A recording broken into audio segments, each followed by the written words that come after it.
पुस्तकालय कृष्ण भगवान के सर्वोच्च व्यक्तित्व निष्ठा मेरे पिता गौर मोहन डे 18491930 कृष्ण के एक शुद्ध भक्त जिन्होंने मुझे अपने जीवन की शुरुआत से एक कृष्ण भावनाभावित बच्चे के रूप में पाला। मेरे बचपन की उम्र में उन्होंने मुझे निर्देश दिया था कि कैसे मृदंग बजाया जाए। उन्होंने मुझे राधा कृष्ण विग्रह पूजा करने के लिए दिया और उन्होंने मुझे जगन्नाथ रथ दिया ताकि त्योहार को मेरे बचपन के खेल के रूप में मनाया जा सके। वह मुझ पर दयालु थे और मैंने उनसे उन विचारों को आत्मसात किया जो बाद में मेरे आध्यात्मिक गुरु शाश्वत पिता द्वारा दृढ़ किए गए। ऐसी भक्तिवेदांत स्वामी। पुस्तकालय कृष्ण भगवान के सर्वोच्च व्यक्तित्व से हर कोई कृष्ण को ढूंढ रहा है। कुछ को पता नहीं है कि वे हैं, लेकिन वे हैं। कृष्ण भगवान है, जो कुछ भी मौजूद है उसका स्रोत है, जो है, था या हमेशा रहेगा। चूंकि प्रभु असीमित हैं, उनके कई नाम हैं। अल्लाह, बुद्ध, यहोवा, राम, सभी कृष्ण हैं, सभी एक हैं। ईश्वर अमूर्त नहीं है, उनके व्यक्तित्व के अवैयक्तिक और व्यक्तिगत दोनों पहलू हैं, जो सर्वोच्च, शाश्वत, आनंदमय और ज्ञान से भरपूर है। जैसे जल की एक बूंद में जल के सागर के समान गुण होते हैं, वैसे ही हमारी चेतना में भी प्रभु चेतना के गुण हैं। लेकिन भौतिक ऊर्जा, भौतिक शरीर, इंद्रिय सुख, भौतिक संपत्ति, अहंकार आदि के साथ हमारी पहचान और लगाव के माध्यम से हमारी सच्ची पालौकिक चेतना प्रदूषित हो गई है और एक गंदे दर्पण की तरह या एक शुद्ध छवि को प्रतिबिंबित करने में असमर्थ है। कई जन्मों के साथ टेम्पररी के साथ हमारा जुड़ाव बड़ा है। यह नश्वर शरीर, हड्डियों और मांस का एक थैला हमारे सच्चे स्व के लिए गलत है और हमने इस अस्थायी स्थिति को अंतिम मान लिया है। सभी युगों से महान संत इस बात के जीवित प्रमाण के रूप में बने हुए हैं कि ईश्वरीय चेतना की यह स्थायी स्थिति सभी जीवित आत्माओं में पुनर्जीवित हो सकती है। प्रत्येक आत्मा संभावित रूप से दिव्य है। कृष्ण भगवत गीता में कहते हैं, आत्मा में स्थिर, सभी भौतिक संदूषण से मुक्त होकर योगी सर्वोच्च चेतना के संपर्क में खुशी के उच्चतम पूर्णता चरण को प्राप्त करता है। V28 योग भगवान स्व की प्राप्ति के लिए एक वैज्ञानिक विधि वह प्रक्रिया है जिसके द्वारा हम अपनी चेतना को शुद्ध करते हैं और प्रदूषण को रोकते हैं और पूर्णता, पूर्ण ज्ञान, पूर्ण आनंद की स्थिति में पहुंचते हैं। अगर कोई भगवान है तो मैं उसे देखना चाहता हूं। बिना प्रमाण के किसी चीज पर विश्वास करना व्यर्थ है और कृष्ण भावनामृत और ध्यान ऐसी विधियां हैं जहां आप वास्तव में प्रभु की अनुभूति प्राप्त कर सकते हैं। आप वास्तव में परमेश्वर को देख सकते हैं और उसे सुन सकते हैं, उसके साथ खेल सकते हैं। यह पागल लग सकता है, लेकिन वह वास्तव में वहां है, वास्तव में आपके साथ है। कई योग मार्ग हैं, राज, ज्ञान, हठ, क्रिया, कर्म, भक्ति, जो सभी प्रत्येक विधि के स्वामी द्वारा प्रशंसित हैं। स्वामी भक्तिवेदांत, जैसा कि उनका शीर्षक कहता है, भक्ति के मार्ग पर चलने वाला एक भक्ति योगी है। प्रत्येक विचार, वचन और कर्म से प्रभु की सेवा करने से और उनके पवित्र नामों के जप से भक्त शीघ्र ही ईश्वर चेतना विकसित करता है। जप करके हरे कृष्ण कृष्ण हरे हरे, हरे राम राम राम हरे हरे एक अनिवार्य रूप से कृष्ण भावनामृत में आता है। हलवा का सबूत खाने में है। मेरा अनुरोध है कि आप इस पुस्तक का लाभ उठाएं, कृष्ण और इसकी समझ में प्रवेश करें। मैं यह भी अनुरोध करता हूं कि आप योग संघ की आत्मा मुक्ति प्रक्रिया के माध्यम से अपने भगवान से मिलने के लिए एक नियुक्ति करें और शांति को एक मौका दें। George Harris, Apple Corps Limited, 3 Savile Row, London, W1 Gerrard 27723993 3rd स्टेलेक्स एपोको, लंदन।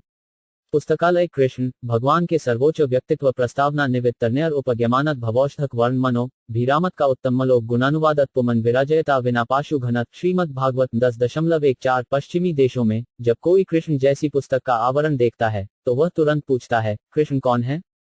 कृष्ण के साथ लड़की कौन है? आदि। तत्काल उत्तर यह है कि कृष्ण पूर्ण पुरुषोत्तम भगवान है। वह भी कैसे? क्योंकि वह परम पुरुष देवत्व के विवरणों के सटीक विवरण के अनुरूप है। दूसरे शब्दों में, कृष्ण भगवान हैं क्योंकि वे सर्वाकर्षक हैं। सर्वाकर्षण के सिद्धांत के बाहर भगवान शब्द का कोई अर्थ नहीं है। यह कैसे आकर्षक हो सकता है? सबसे पहले, यदि कोई बहुत धनी है, यदि उसके पास बहुत धन है, तो वह सामान्य रूप से लोगों के लिए आकर्षक हो जाता है। इसी तरह, यदि कोई बहुत शक्तिशाली है, तो वह भी आकर्षक हो जाता है, और यदि कोई बहुत प्रसिद्ध है, तो वह भी आकर्षक हो जाता है, और यदि कोई बहुत सुंदर या बुद्धिमान या सभी प्रकार की संपत्ति से अनासक्त है, तो वह भी आकर्षक हो जाता है। तो व्यवहारिक अनुभव से हम देख सकते हैं कि 1 धन, 2 शक्ति, 3 प्रसिद्धि, 4 सौंदर्य, 5 ज्ञान और 6 त्याग के कारण आकर्षक है। जो एक ही समय में इन सभी 6 ऐश्वर्यों को धारण करता है, जो उन्हें असीमित मात्रा में धारण करता है, उसे भगवान का सर्वोच्च व्यक्तित्व माना जाता है। भगवान के इन ऐश्वर्यों को एक महान वैदिक प्राधिकारी पाराशर मुनि द्वारा चित्रित किया गया है। हमने अनेक धनी व्यक्तियों, अनेक शक्तिशाली व्यक्तियों, अनेक प्रसिद्ध व्यक्तियों, अनेक सुंदर व्यक्तियों, अनेक विद्वान और विद्वानों को, और जीवन के त्यागी क्रम में व्यक्तियों को भौतिक संपत्ति से अनासक्त देखा है। लेकिन हमने मानवता के इतिहास में कभी भी कृष्ण की तरह असीमित और एक साथ धनवान, शक्तिशाली, प्रसिद्ध, सुंदर, बुद्धिमान और अनासक्त किसी एक व्यक्ति को नहीं देखा है। कृष्ण, भगवान के सर्वोच्च व्यक्तित्व, एक ऐतिहासिक व्यक्ति हैं जो 5000 साल पहले इस धरती पर प्रकट हुए थे। वह इस धरती पर 125 साल तक रहे और बिल्कुल एक इंसान की तरह खेले, लेकिन उनकी गतिविधियां अद्वितीय थीं। उनके प्रकट होने के क्षण से लेकर उनके गायब होने के क्षण तक, उनकी प्रत्येक गतिविधि दुनिया के इतिहास में अद्वितीय है, और इसलिए जो कोई भी जानता है कि भगवान से हमारा क्या मतलब है, वह कृष्ण को भगवान के रूप में स्वीकार करेगा। कोई भी भगवान के समान नहीं है, और कोई उससे बड़ा नहीं है। वह परिचित कहावत का आयात है, भगवान महान है। संसार में मनुष्य के अनेक वर्ग हैं जो भिन्न भिन्न प्रकार से ईश्वर की बात करते हैं, लेकिन वैदिक साहित्य और महान आचार्यों के अनुसार सभी युगों में ईश्वर के ज्ञान में पारंगत अधिकृत व्यक्ति, जैसे आचार्य शंकर, रामानुज, माधव, विष्णु स्वामी, भगवान चैतन्य और उनके सभी अनुयायी उत्तराधिकार द्वारा, सभी एकमत से सहमत हैं कि कृष्ण भगवान के सर्वोच्च व्यक्तित्व हैं। जहां तक वैदिक सभ्यता के अनुयायियों का संबंध है, हम पूरे ब्रह्मांड के वैदिक इतिहास को स्वीकार करते हैं, जिसमें विभिन्न ग्रह प्रणाली शामिल हैं जिन्हें स्वर्गलोक कहा जाता है, या उच्च ग्रह प्रणाली, मर्त्यलोक, या मध्यस्थ ग्रह प्रणाली, और पाताललोक, या निम्न ग्रह प्रणाली। इस पृथ्वी के आधुनिक इतिहासकार 5000 साल पहले हुई घटनाओं के ऐतिहासिक प्रमाण नहीं दे सकते हैं, और मानव विज्ञानी कहते हैं कि 40,000 साल पहले होमो सैपियंस इस ग्रह पर प्रकट नहीं हुए थे क्योंकि विकास उस बिंदु तक नहीं पहुंचा था। लेकिन वैदिक इतिहास, जैसे कि पुराण और महाभारत, मानव इतिहास से संबंधित हैं जो अतीत में लाखों और अरबों वर्षों तक फैले हुए हैं। उदाहरण के लिए, इन साहित्यों से हमें लाखों और अरबों साल पहले कृष्ण के प्रकट होने और गायब होने का इतिहास मिलता है। भगवद गीता के 4थे अध्याय में कृष्ण अर्जुन को बताते हैं कि उनके और अर्जुन दोनों के पहले कई जन्म हो चुके थे और वह कृष्ण उन सभी को याद कर सकते थे लेकिन अर्जुन नहीं कर सके। यह कृष्ण और अर्जुन के ज्ञान के बीच के अंतर को दर्शाता है। अर्जुन भले ही एक बहुत महान योद्धा, कुरु वंश का एक सुसंस्कृत सदस्य रहा हो, लेकिन आखिरकार वह एक सामान्य इंसान था, जबकि कृष्ण, परम पुरुषोत्तम भगवान, असीमित ज्ञान के स्वामी हैं। क्योंकि उनके पास असीमित ज्ञान है, कृष्ण की एक स्मृति है जो असीम है। कृष्ण का ज्ञान इतना परिपूर्ण है कि उन्हें अपने प्रकट होने की सभी घटनाओं की कोई लाखों और अरबों साल पहले की सभी घटनाएं याद हैं, लेकिन अर्जुन की स्मृति और ज्ञान समय और स्थान तक सीमित है, क्योंकि वह एक साधारण इंसान है। 4थे अध्याय में कृष्ण कहते हैं कि वे याद कर सकते हैं कि उन्होंने कुछ लाखों साल पहले सूर्य देवता, विवस्वान को भगवद गीता का पाठ पढ़ाया था। आजकल नास्तिक वर्ग के पुरुषों का यह फैशन हो गया है कि वे किसी रहस्यवादी प्रक्रिया को अपनाकर ईश्वर बनने का प्रयास करें। आमतौर पर नास्तिक अपनी कल्पना या अपनी ध्यान शक्ति के बल पर ईश्वर होने का दावा करते हैं। कृष्ण उस तरह के भगवान नहीं हैं। वह ध्यान की किसी रहस्यवादी प्रक्रिया का निर्माण करके भगवान नहीं बनता है, नहीं वह रहस्यवादी योगाभ्यास की कठोर तपस्या करके भगवान बनता है। ठीक से कहें तो वह कभी भी भगवान नहीं बनता क्योंकि वह सभी परिस्थितियों में देवत्व है। अपने मामा कंस की जेल के भीतर, जहां उनके पिता और माता को कैद किया गया था, कृष्ण अपनी मां के शरीर के बाहर चतुर्भुज विष्णु नारायण के रूप में प्रकट हुए। फिर उन्होंने खुद को एक बच्चे में बदल दिया और अपने पिता से कहा कि उन्हें नंद महाराज और उनकी पत्नी यशोदा के घर ले जाएं। जब कृष्ण सिर्फ एक छोटे बच्चे थे, तो विशाल राक्षसी पूतना ने उन्हें मारने का प्रयास किया, लेकिन जब उन्होंने उसका स्तन चूसा तो उन्होंने उसके जीवन को खींच लिया। रहस्यवादी कारखाने में निर्मित वास्तविक देवत्व और ईश्वर के बीच यही अंतर है। कृष्ण को रहस्यवादी योग प्रक्रिया का अभ्यास करने का कोई मौका नहीं मिला, फिर भी उन्होंने बचपन से लेकर बचपन तक, बचपन से लेकर बचपन तक और बचपन से युवावस्था तक हर कदम पर खुद को भगवान के रूप में प्रकट किया। इस पुस्तक में कृष्ण, एक इंसान के रूप में उनकी सभी गतिविधियों का वर्णन किया गया है। हालांकि कृष्ण एक इंसान की तरह खेलते हैं, वे हमेशा भगवान के सर्वोच्च व्यक्तित्व के रूप में अपनी पहचान बनाए रखते हैं। चूंकि कृष्ण सर्वाकर्षक हैं, किसी को पता होना चाहिए कि उसकी सभी इच्छाओं को कृष्ण पर केंद्रित होना चाहिए। भगवद गीता में कहा गया है कि व्यक्तिगत व्यक्ति अपने शरीर का स्वामी या स्वामी है, लेकिन कृष्ण, जो सभी के हृदय में मौजूद परमात्मा है, प्रत्येक व्यक्ति के शरीर के सर्वोच्च स्वामी और सर्वोच्च स्वामी हैं। जैसे, अगर हम केवल कृष्ण पर अपनी प्रेमपूर्ण प्रवृत्ति को केंद्रित करते हैं, तो तुरंत सार्वभौमिक प्रेम, एकता और शांति स्वतः ही महसूस हो जाएगी। जब कोई पेड़ की जड़ को सींचता है, तो वह स्वतः ही शाखाओं, टहनियों, पत्तियों और फूलों को सींच देता है। जब कोई मुंह के माध्यम से पेट में भोजन की आपूर्ति करता है, तो वह शरीर के सभी अंगों को संतुष्ट करता है। सर्वोच्च पर अपना ध्यान केंद्रित करने और उन्हें अपना प्यार देने की कला को कृष्ण भावनामृत कहा जाता है। हमने कृष्ण भावनामृत आंदोलन का उद्घाटन किया है ताकि हर कोई अपने प्रेम को कृष्ण की ओर निर्देशित करके दूसरों से प्रेम करने की अपनी प्रवृत्ति को संतुष्ट कर सके।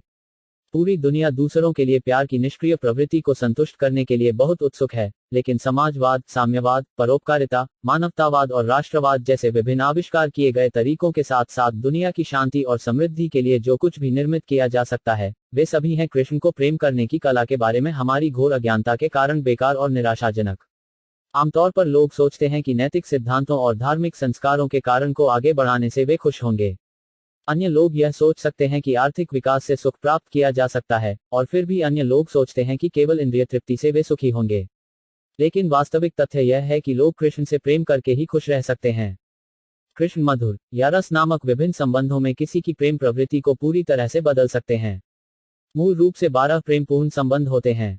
कोई कृष्ण को परम अज्ञात के रूप में, सर्वोच्च गुरु के रूप में, सर्वोच्च मित्र के रूप में, सर्वोच्च बच्चे के रूप में, सर्वोच्च प्रेमी के रूप में प्रेम कर सकता है। ये 5 बुनियादी प्रेम रस हैं। कोई भी कृष्ण को परोक्ष रूप से 7 अलग अलग रिश्तों में प्यार कर सकता है, जो स्पष्ट रूप से 5 प्राथमिक संबंधों से अलग हैं। कुल मिलाकर, हालांकि अगर कोई कृष्ण में अपनी निष्क्रिय प्रेमपूर्ण प्रवृत्ति को बस रखता है, तो उसका जीवन सफल हो जाता है। यह कोई कल्पना नहीं है, बल्कि एक ऐसा तथ्य है जिसे व्यवहारिक अनुप्रयोग द्वारा महसूस किया जा सकता है। कृष्ण के प्रति प्रेम का उनके जीवन पर जो प्रभाव पड़ता है, उसे प्रत्यक्ष रूप से देखा जा सकता है। भगवद गीता के 9वें अध्याय में कृष्ण भावनामृत के इस विज्ञान को सभी ज्ञान का राजा, सभी गोपनीय चीजों का राजा और दिव्य अनुभूति का सर्वोच्च विज्ञान कहा जाता है। फिर भी हम कृष्ण भावनामृत के इस विज्ञान के परिणामों का प्रत्यक्ष अनुभव कर सकते हैं, क्योंकि इसका अभ्यास करना बहुत आसान है और बहुत सुखद है। कृष्ण भावनामृत का जो भी प्रतिशत हम कर सकते हैं, वह हमारे जीवन के लिए एक शाश्वत संपत्ति बन जाएगा, क्योंकि यह सभी परिस्थितियों में अविनाशी है। यह अब वास्तव में सिद्ध हो गया है कि पश्चिमी देशों में आज की भ्रमित और निराश युवा पीढ़ी अकेले कृष्ण के प्रति प्रेमपूर्ण प्रवृत्ति को प्रसारित करने के परिणामों को प्रत्यक्ष रूप से देख सकती है। ऐसा कहा जाता है कि यद्यपि व्यक्ति अपने जीवन में कठोर तपस्या और बलिदान करता है, यदि वह कृष्ण के लिए अपने सुख प्रेम को जगाने में विफल रहता है, तो उसकी सभी तपस्याओं को बेकार माना जाता है। दूसरी ओर, अगर किसी ने कृष्ण के प्रति अपने निष्क्रिय प्रेम को जगाया है, तो अनावश्यक रूप से तपस्या करने से क्या फायदा? कृष्ण भावनामृत आंदोलन इस युग की पतित आत्माओं को भगवान चैतन्य का अद्वितीय उपहार है। यह एक बहुत ही सरल तरीका है जो वास्तव में पिछले 4 वर्षों के दौरान पश्चिमी देशों में किया गया है, और इसमें कोई संदेह नहीं है कि यह आंदोलन मानवता की निष्क्रिय प्रेम प्रवृत्ति को संतुष्ट कर सकता है। यह पुस्तक कृष्ण पश्चिमी दुनिया में कृष्ण भावनामृत आंदोलन में मदद करने के लिए एक और प्रस्तुति है। यह पालौकिक साहित्य विपुल चित्रण के साथ प्रकाशित हुआ है। लोग अपना समय और ऊर्जा खर्च करने के लिए तरह तरह के उपन्यास पढ़ना पसंद करते हैं। अब यह प्रवृत्ति कृष्ण को निर्देशित की जा सकती है। परिणाम व्यक्तिगत और सामूहिक दोनों रूप से आत्मा की अविनाशी संतुष्टि होगी। भगवद गीता में कहा गया है कि कृष्ण भावनामृत के मार्ग पर किया गया एक छोटा सा प्रयास भी किसी को सबसे बड़े खतरे से बचा सकता है। ऐसे लोगों के सैकड़ों हजारों उदाहरण दिए जा सकते हैं जो कृष्ण भावनामृत में थोड़ी सी प्रगति के कारण जीवन के सबसे बड़े खतरों से बच गए हैं।